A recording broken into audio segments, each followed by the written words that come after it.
సుమారుగా 3 దశాబ్దాల వైవాహిక బంధానికి స్వస్తి పలికారు ఏఆర్ రెహమాన్. ఆయన తన భార్యతో విడాకులు తీసుకున్నట్లుగా స్పష్టం చేశారు. ఏఆర్ రెహమాన్, సైరా దంపతులకు 3 పిల్లలు.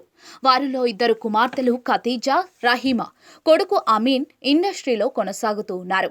అయితే ఇదిలా ఉండగా రెహమాన్ విడాకులు ప్రకటించిన కొన్ని గంటల వ్యవధిలోనే ఆయన శిష్యురాలైన మోహిని డే కూడా తన భర్తతో విడాకులు తీసుకుంటున్నట్లుగా ప్రకటించింది. ఇక ఈయన విడాకులు ప్రకటించిన కొన్ని గంటల్లోనే రెహమాన్ గ్రూప్ లో బేస్ ప్లేయర్ గా పనిచేస్తున్న లేడీ అసిస్టెంట్ మోహిని డే కూడా విడాకులు తీసుకుంది. ఈమె సంగీత స్వరకర్త మార్క్ ను వివాహం చేసుకుంది. విడాకుల అనంతరం మోహిని తన ఇన్స్టాగ్రామ్ లో ఇలా రాసుకుంది: మార్క్, నేను బాధాతప్త హృదయాలతో విడిపోతున్నాము. పరస్పర అంగీకారంతోనే విడాకులు తీసుకున్నాము. ఈ క్లిష్ట సమయంలో మా గోప్యతకు ప్రాధాన్యత ఇవ్వాలి అంటూ సోషల్ మీడియా పోస్ట్లో కామెంట్ చేసింది. ఇకపోతే గురువు విడిపోయిన కొన్ని గంటల్లోనే శిష్యురాలు కూడా సోషల్ మీడియా వేదికగా విడాకులు ప్రకటించడంతో అందరూ ఆశ్చర్యం వ్యక్తం చేస్తూ ఉన్నారు.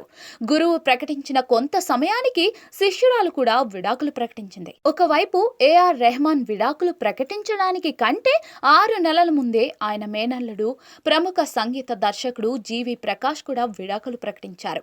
ఇలా ఏఆర్ రెహమాన్ కి సంబంధించిన పలువురు వ్యక్తులు విడాకులు ప్రకటించడంతో అసలు ఏం జరుగుతోంది అంటూ నెటిజన్స్ సైతం కామెంట్లు చేస్తూ ఉన్నారు. ఈ విషయం పక్కన పెడితే ఏఆర్ రెహమాన్ అసిస్టెంట్ ఎప్పటి నుంచో విడాకులు తీసుకోవాలనుకుంటున్నారని, అసలు ఏఆర్ రెహమాన్ విడాకులకు ఈమె విడాకులకు సంబంధమే లేదని సమాచారం.